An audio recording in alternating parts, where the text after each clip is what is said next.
Welcome, everybody. This is our third night of our Lenten series of 4, and we're so excited that you have come to join us again tonight. I hope you enjoyed your dinner. If you were here for dinner, you were outside playing. I hope you guys had a great good time. It's a wonderful day to be outside. And I'm going to hand it over to Brian to be able to introduce our guests tonight. But so that you know, I am the Reverend Catherine Doherty, and I'm from All Souls Episcopal Church. And I'm Pastor Ryan Mackey from Messiah Lutheran Church. A lot of Messiah folks will have heard the name enCircle before, and before enCircle it was called Lutheran. But enCircle, that name change I know was for many reasons, but partly to enCircle All. That's the website. It's not just being written. I'll let our guests, Amy and Margaret, tell about themselves and what enCircle does.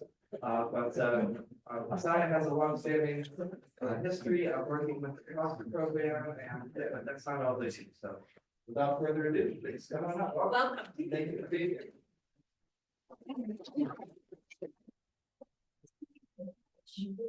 I'm Margaret Nimmo. I'm the Chief Strategy Officer for enCircle. And I've been with the organization for 5.5 years. And I'm a Barbour, and I'm the Hi, good evening. I'm Amy Barbour. I'm sure you guys have so many meetings where you want to I've been with the agency for 25 years. I started as a student intern. I graduated.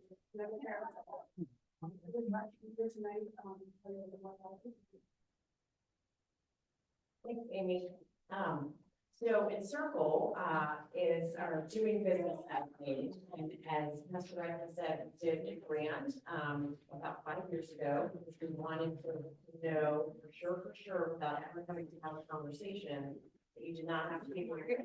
Can you guys speak closer to the mic? It's really quiet back here. Oh, good. That's Awesome. Oh, There you go. That's it. Too loud? No. We rebranded to enCircle 5 years ago. Our legal name is still Lutheran Family Services of Virginia. But as mentioned, the whole purpose was to make sure that people knew for sure without having to have a full conversation or do a whole lot of reading, that you do not have to be Lutheran or Christian to have services or to work for us. And we just needed to have that open, welcome, and then we can explain the proud history with the Senate and the ELCA. So we are very, we're grateful for this connection. We know this congregation has been a supporter of ours for a long time, as have many ELCA congregations across the state, as well as other congregations who are not Lutheran, as well as all kinds of people as well. So we are certainly trying to widen our circle. That's one of our strategic goals. And we're grateful to be able to share with you what we are doing. I think one of the things that makes the story of the Family Services in Virginia so cool is how far it goes back. So we started in 1888 in Salem, Virginia, as an orphanage. We were started by a Lutheran pastor. So that history of welcoming children who don't have places to live really is a through line that goes through everything that we do. And over the years, we've grown to do many other things. So we went from being an orphanage to a Lutheran Children's Home of the South. So kids from all over the southern part of the United States came to Roanoke, Virginia, and lived in the orphanage, and they were educated there as well. And when we stopped doing orphanages as a social service organization, we went into foster care, group homes and foster care, and now we just do foster care. But part of the spinoff of that was the educational piece. So we also started our Minix school. And the first one started in Roanoke.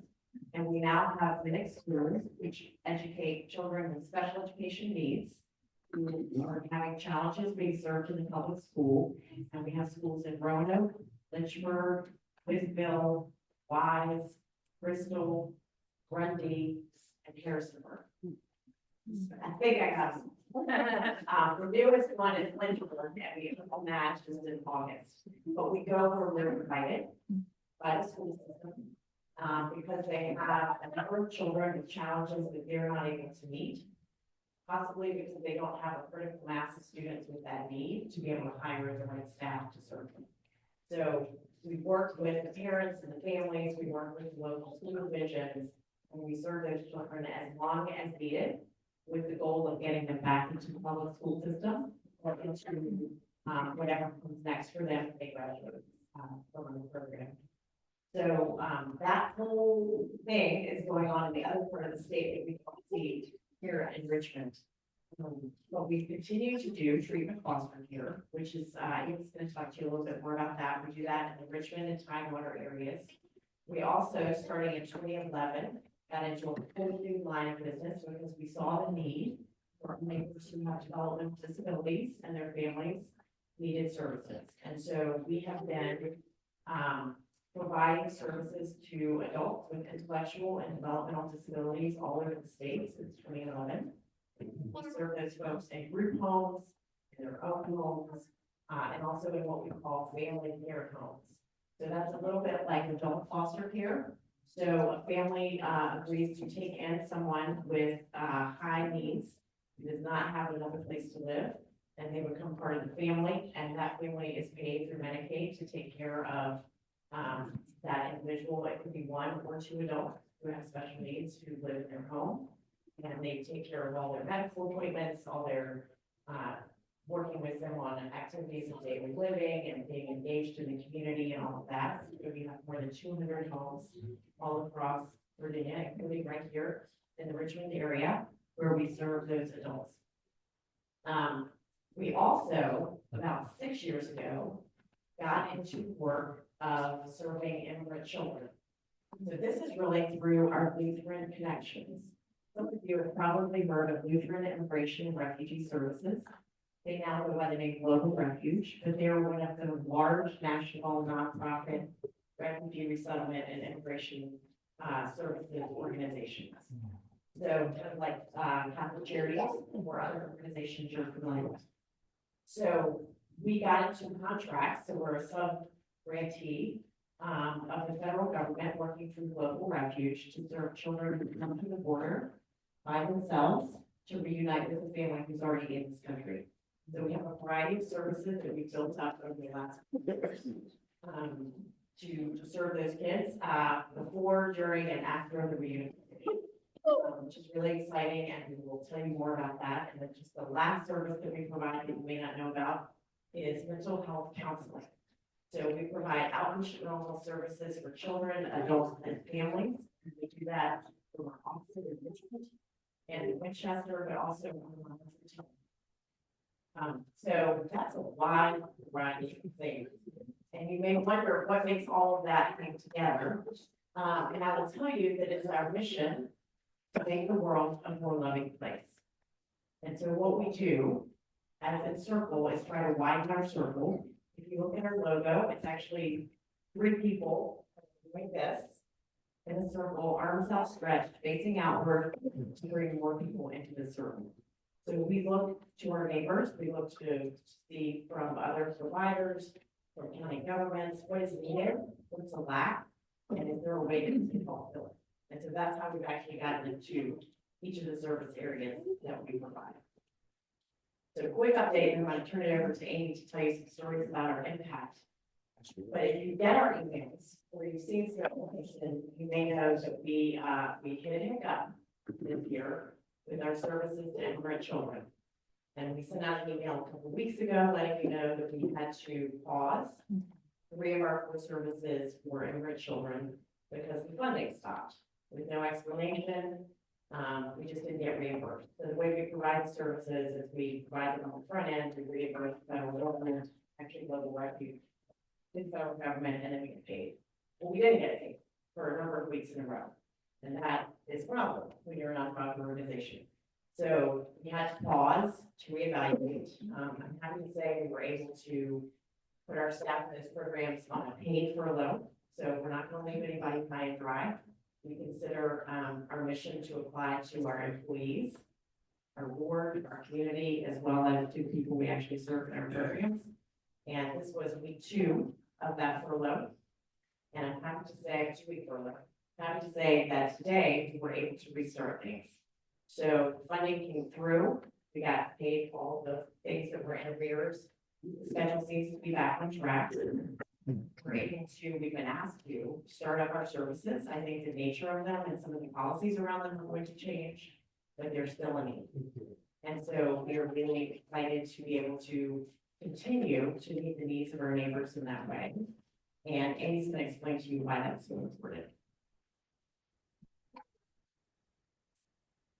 So our little piggyback on immigration and notices, that's kind of where Margaret left off.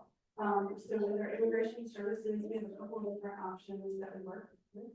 So as Margaret said, we have beginning, middle, and end. So we have different programs where one is working with sponsors, and sponsors could be either biological family members. So it could be mom, dad, double, sister, cousin.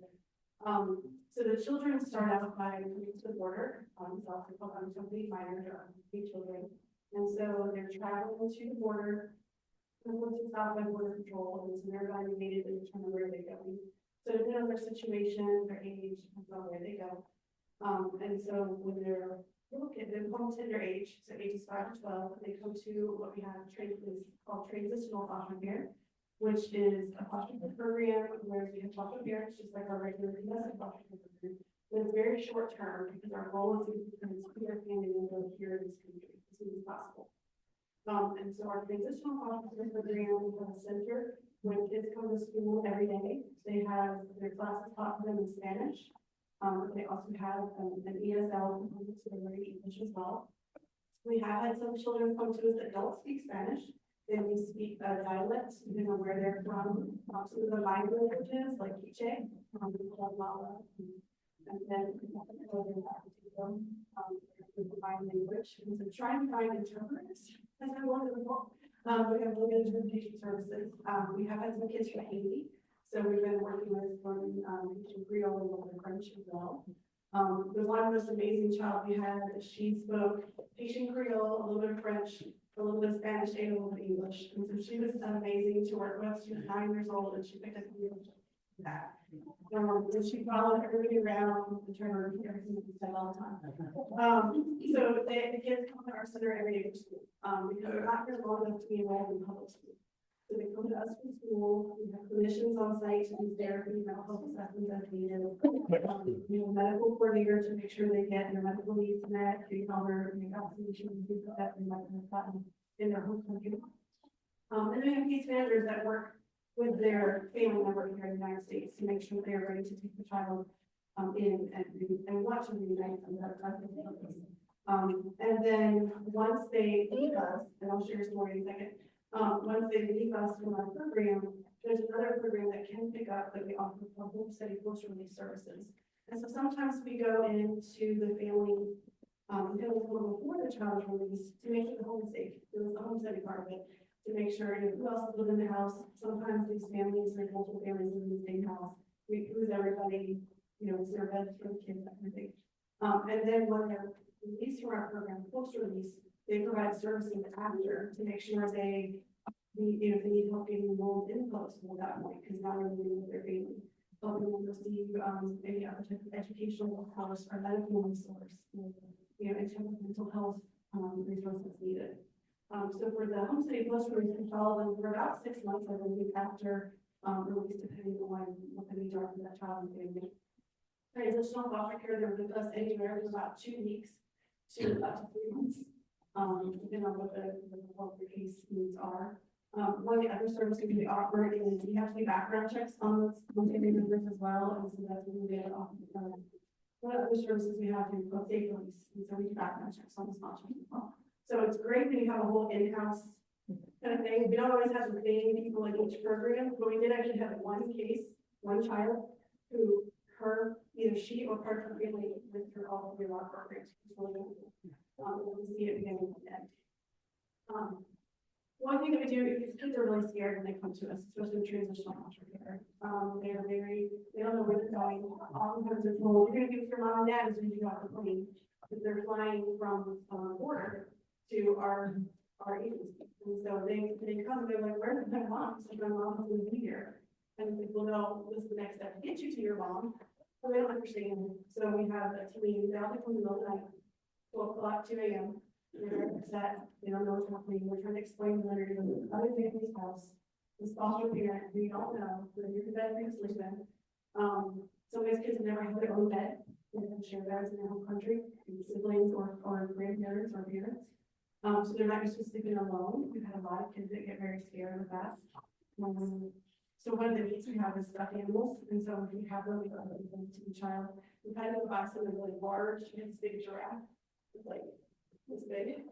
So it's almost like a human, so they can, have something big to wrap their arms around and lay in bed with them.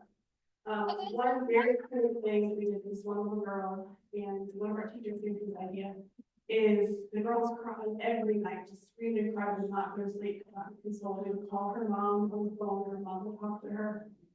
We went to Build-A-Bear, and apparently Build-A-Bear, it was like a boarding thing, and so they inside the bear. And so part of it too is she got payments, and we had no payments in there. It's not money, so it's not fair.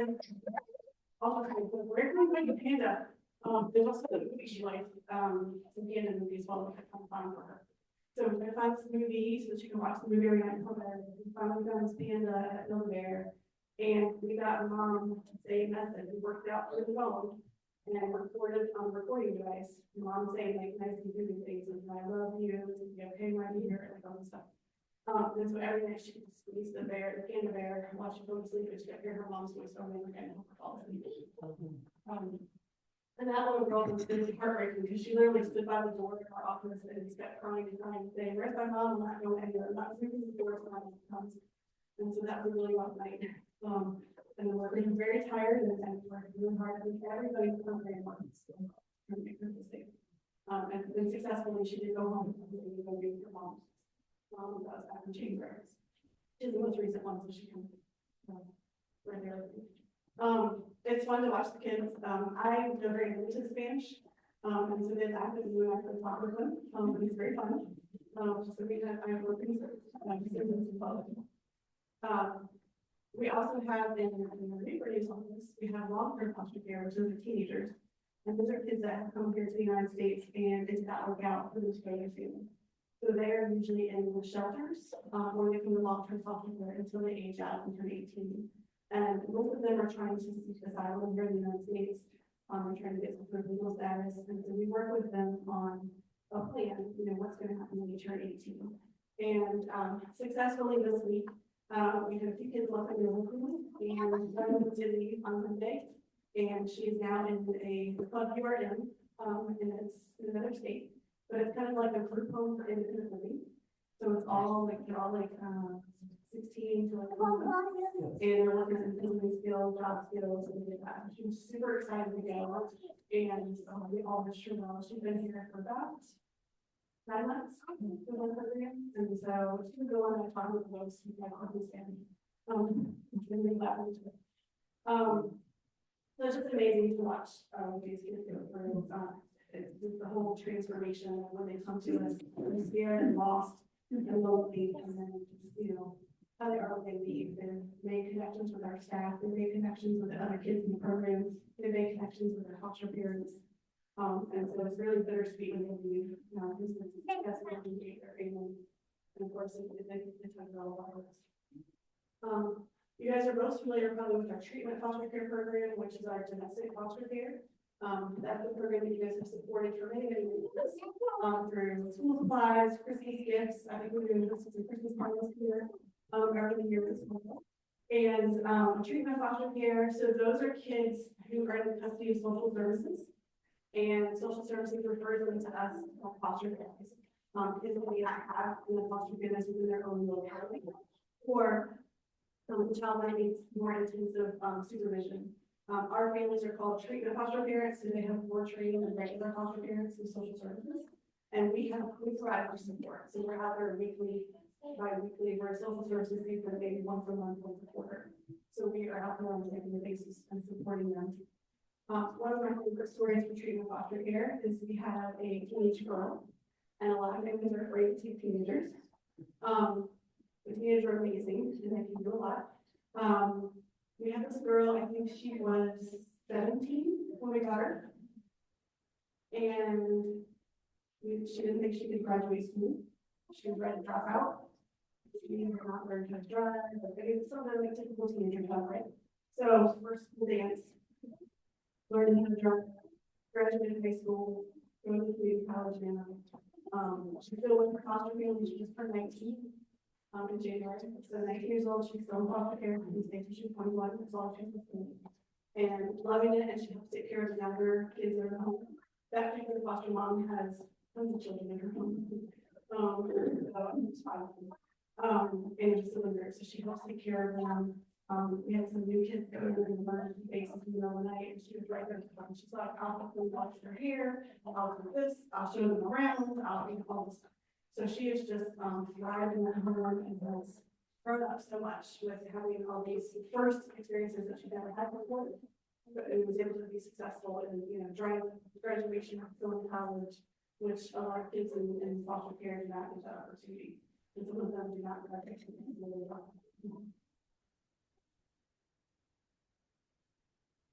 Amy's not passionate about it. It's only 25 years. I think one of the things that comes is that the crux of all of this work is the relationship. So primarily relationships between the folks who are providing the service and the folks who are getting the service. That goes both ways, as you can tell. But also with us, with our staff, board, and circle, and our communities, that you are an important part of that. And so I just want you to hear that and know that we take our relationship very seriously. And that's what we think makes for successful human service, which is what we're going to exist to do. And it would be wonderful if the needs weren't there, but we're committed to being there and fostering those relationships and trying to treat everyone with dignity and respect. We feel like that's what God called us to do. Those of us who are people of faith and those of us who aren't, we're all centered around that mission. And that's what we come back to every single day. And as part of the leadership of the organization, I can tell you that we take that mission and we take our guiding principles of which relationships are run very seriously. That's how we make all of our decisions. That's how we start through our meetings, as we talk about our guiding principles, the importance of those things. And so one of those is actually abundance. That might sound strange for an organization that is, serving folks who maybe don't have very much, and that doesn't sound like the right goal. Why would we be providing abundance? Well, we believe that everyone deserves to live a life of abundance, and you, this congregation, have provided many examples of that. And often abundance looks like the things that we would want for any of our family members or any of our children. So the Christmas presents that you all have provided, or the Easter baskets, or the Walmart gift cards, or any of the other ways, concrete ways that you have helped. Financial donations obviously go where they're needed most, and that's always helpful. But building the relationships, coming here tonight and learning about what we do and why it makes a difference, all of that we feel like adds up to being part of our mission. So we thank you very much for that.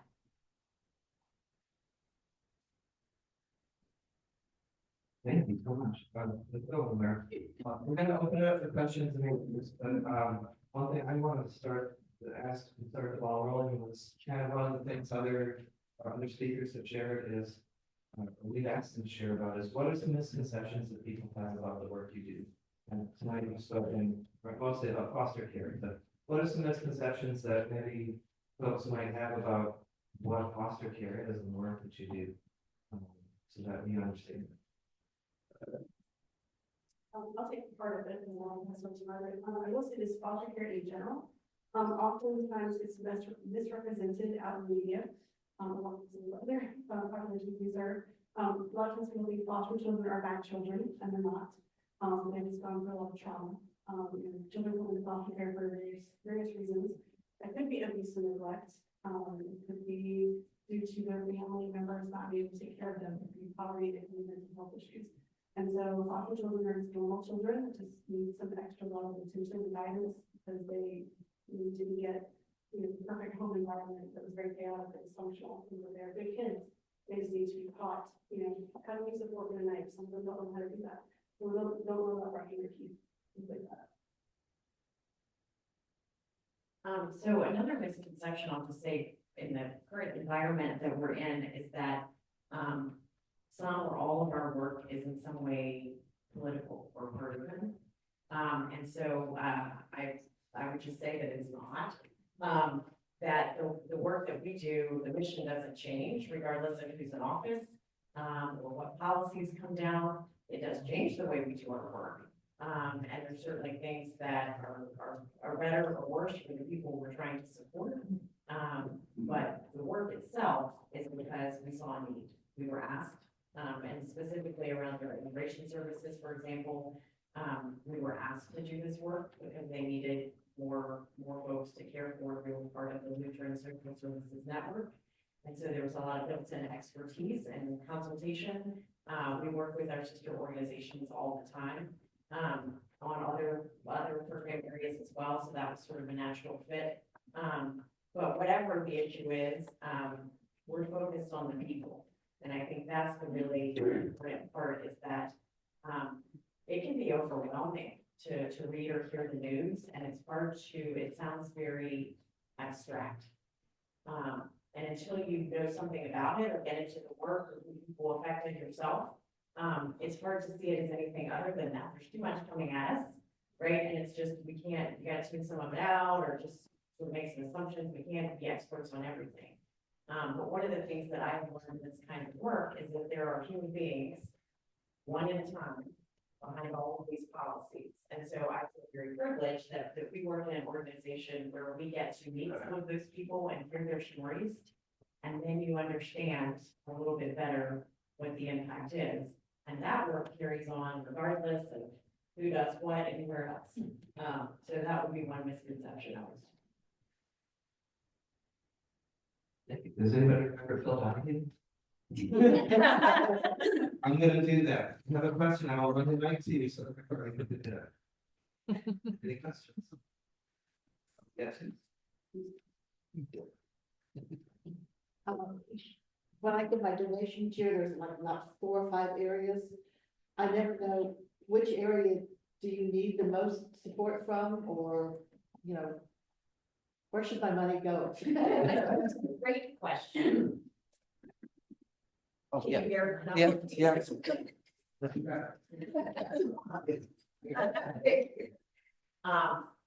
That's a great question, and we do ask because we certainly want to honor a donor's preference. So I don't know. If you have a preference, that's great. But what I'll tell you, we really need is unrestricted, so that we can use it where it's needed most. And at no time has this been clearer than over the last 2 months. So, as I mentioned before, we have to furlough people. We're not going to leave people high and dry. That's not how we operate. And so we gave a month's notice of 2 more weeks of work plus 2 weeks of paid furlough. We were losing money literally every hour that we did that. We have reserves. We have cash flow that comes in from other programs, and we said, okay, we can do this for a month, and then we're going to have to reevaluate. The reason we can do that is because we have unrestricted dollars. So hopefully we won't find ourselves in that exact position, but things fluctuate, things change, needs change, policies change, and there are ways that we need to pivot quickly and be able to provide something that we didn't anticipate. And that happens, again, regardless of the political situation. It's just lately that's been a very acute example. So I would say if you don't have a firm belief that your donation needs to go to a particular place, if it's unrestricted, that's the most helpful. do have a firm feeling about it, just say that, and that's good too. Make sure that's where it goes, but your question of the most helpful is.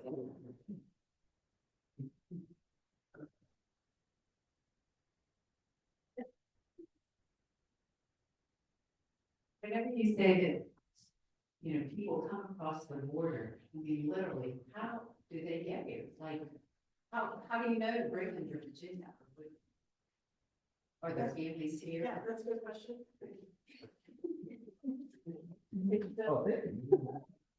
Need your running shades. Yes, the children actually tell us their story when they, that's part of what we do when they first come as African how they got here. Oftentimes, the story's very coarse, oftentimes the children may have still been in their home country with maybe their grandparents.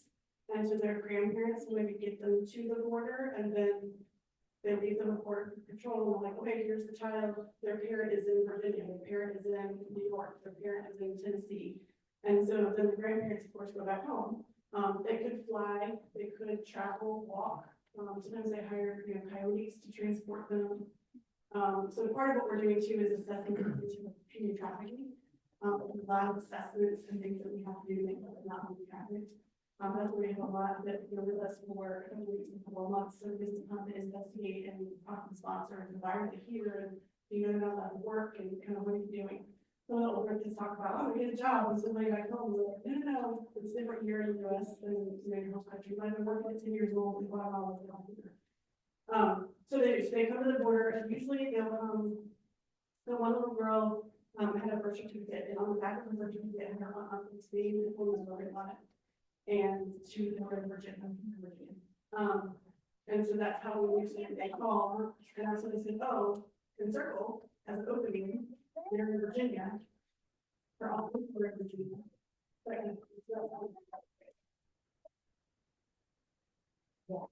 Add, because that sounds like a really bizarre thing to do with your child, so I just want to provide some larger context, which is, all of these children are coming from countries where there's a lot of poverty, there's a lot of community violence, they've all experienced it firsthand. Family members who have horrible things happen to them, and someone in the family who's already come to the United States to try to create a better life for their family. And sometimes they send further back. If a child comes to the border, sometimes they come with someone else, so they're not just walking by themselves, but they will be separated by borders. So if it's not the biological parent with them, they will be separated and go into this program, which is unfortunate and yet another trauma. But I will say the whole system is actually designed for unaccompanied children to be different from what happens to an adult who comes to the border seeking asylum. And I can't speak to that because we don't provide those services. But what I can tell you happens with kids is the entire thing is designed around their safety and protection, and they are treated differently when they get to the border than adults. And so every single decision that gets made has to do, follows like an immense number of regulations, all designed for their safety. So they're immediately in the custody of the Office of Refugee Resettlement, which is part of the Federal Department of Human Services. So rather than being on the ICE side of things, they're on the Health and Human Services side of things. They are, there's a whole portal that tracks them. So we went through, it took us like 2.5 years to get these programs set up. Everybody who works in them has to go through background checks. There's a lot of security. I can't tell you where the facility is, all of those kinds of things.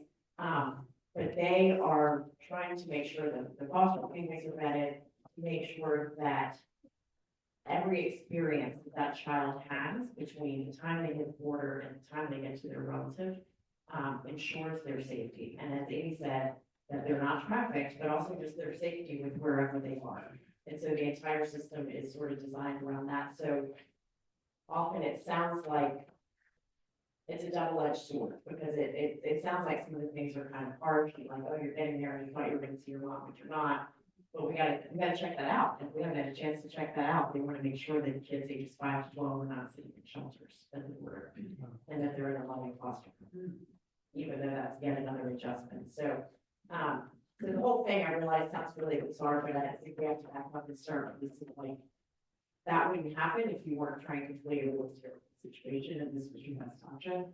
And so then within that, we're trying to work within it, so we're with that very highly regulated system.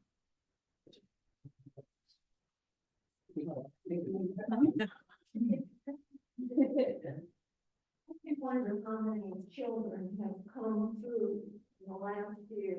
Are we talking 100 children now? 100 children?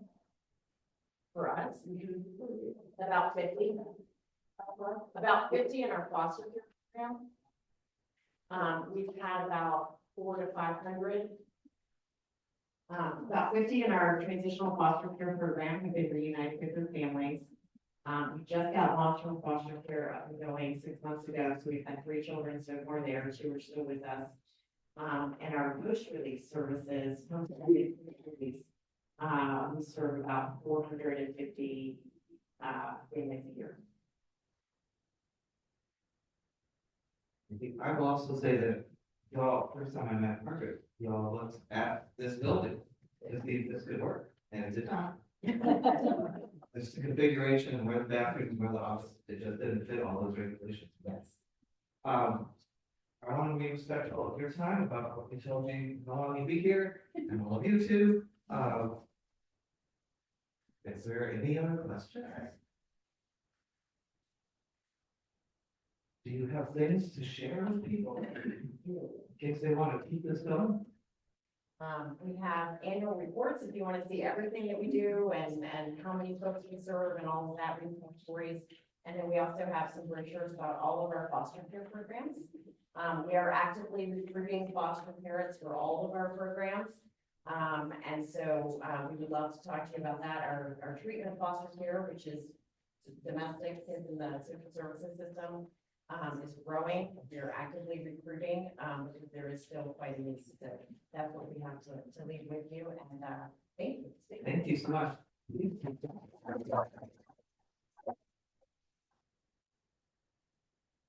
We're going to take just a moment to switch things over to get ready for worship. If you want to come up and grab a brochure, ask any other questions while we switch over, please do. Thank you so much for being here.